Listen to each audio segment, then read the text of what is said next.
What careers or jobs most attract psychopaths? Ducking car sales. Not sure if the job attracts them or makes normal people that way, but it's full of them. Little known field that is rife with psychopathy, public accounting. Shout out to Raccounting, come for the therapy, stay for the memes. Raccounting will forever be my first stop of the day on Reddit. I think my favorite post ever was that guy lady asking for dating advice because she was on the wrong sub. Edit, this one. I find those often in our are not people that should be in our.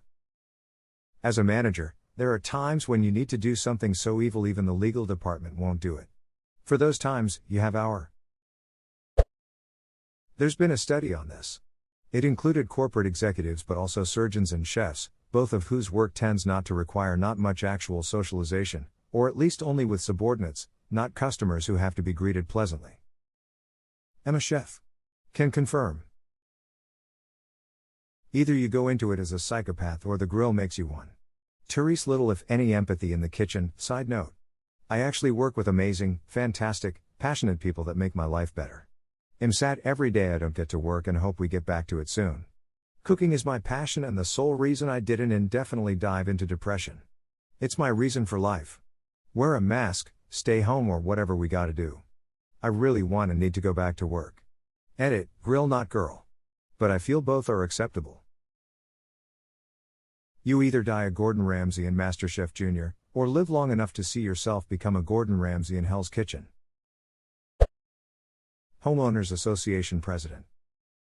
One of my favorite anecdotes, Dennis Rader, a notorious serial killer known as BTK, stopped committing murders after he got a job enforcing HOA rules. Because he got as much satisfaction harassing people over pretty bullshit as he did from torturing and murdering his victims.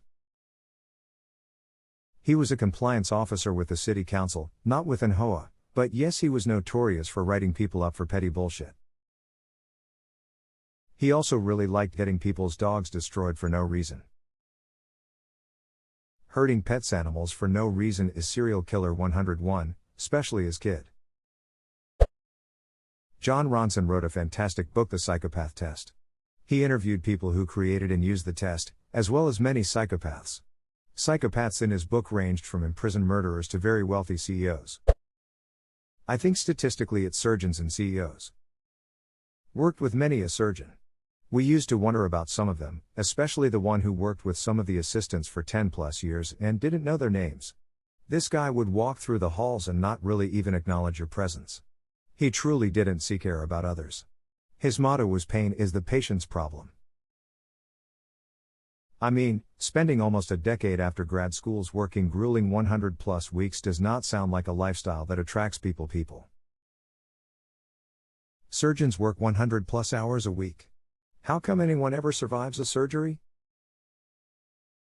Can vouch for this. Uncle is a retired surgeon.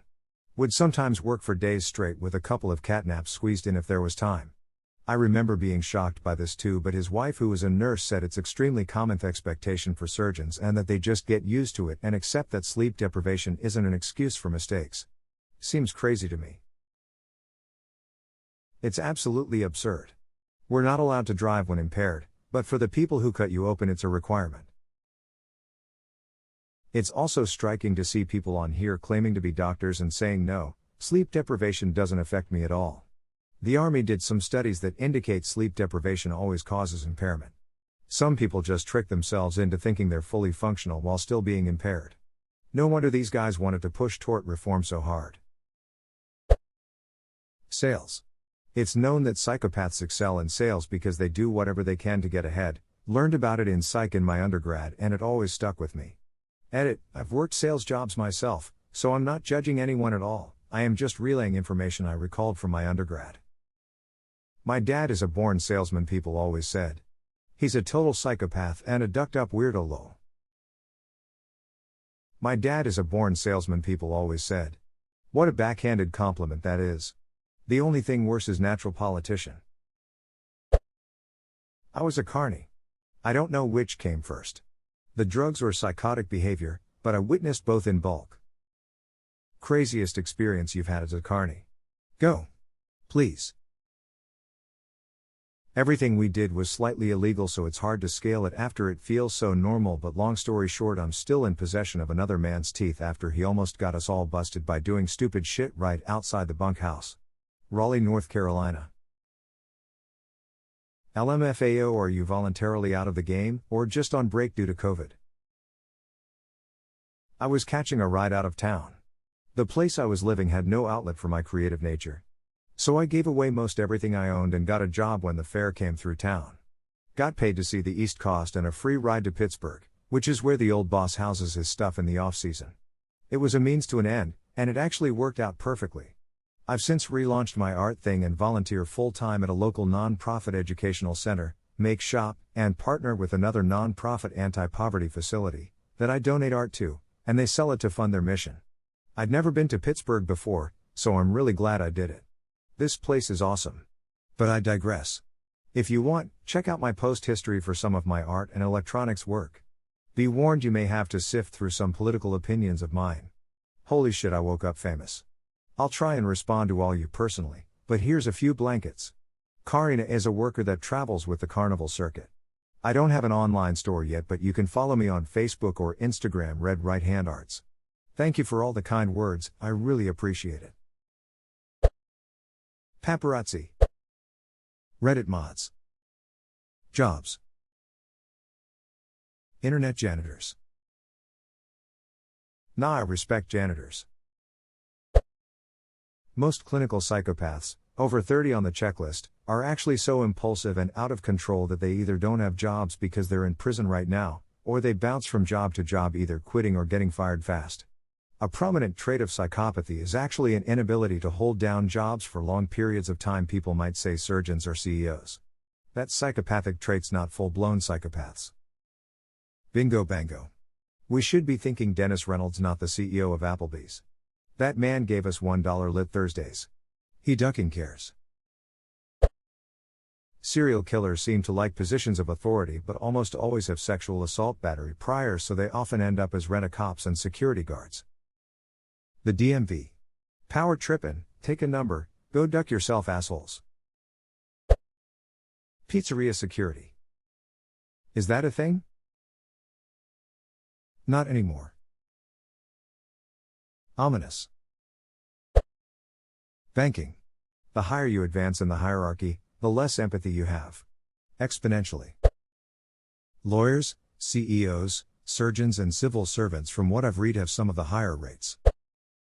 Sex traffickers. I mean, you kind of have to be. Having a soul would be an active detriment to trying to make money off human suffering. Construction. As a construction worker, I have met literally the worst human beings I've ever met while in the trades. One guy, because I quit working for a shitty company, legit said he should rape me. Hashtag X200B, like okay bud. Duckin' weirdo. Some, not all, but yeah, I totally believe it. My sister very briefly dated a guy who was in construction.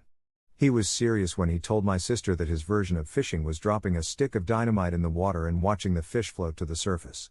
He stayed over our house for a family party and joked to me, "You better close your door tonight or I'll come get you." Right, that's the best thing to say to your new girlfriend's little sister. Ooh, the weirdest part was when he flipped out when my sister wore a pair of open-toe heels for their date. Then he threatened to burn down our house after she made a joke about how he didn't like her shoes. The guy definitely had screws loose. One career that doesn't immediately come to mind but makes a ton of sense when you think about it is charity worker, especially if you get to management. What do psychopaths want? To get away with abusing power over others. What better way to do that than to surround yourself with powerless people who desperately need whatever the charity is providing, and typical charity workers that are extremely helpful, caring people who are most inclined to want to see the good in others. I have a friend with PTSD from being abused by his boss and being forced to witness his boss abuse the people who needed the charity while working at a nonprofit, and his therapist told him his story is surprisingly common. Actually, middle management positions are filled with sociopaths. The book The Sociopath Next Door by Harvard psychologist Martha Stout specifically lists jobs like that as one of the most common workplace choices for sociopaths. Many wind up being able to move up the corporate ladder but chose not to so they can remain in positions where they can exert as much direct personal control on others as they can.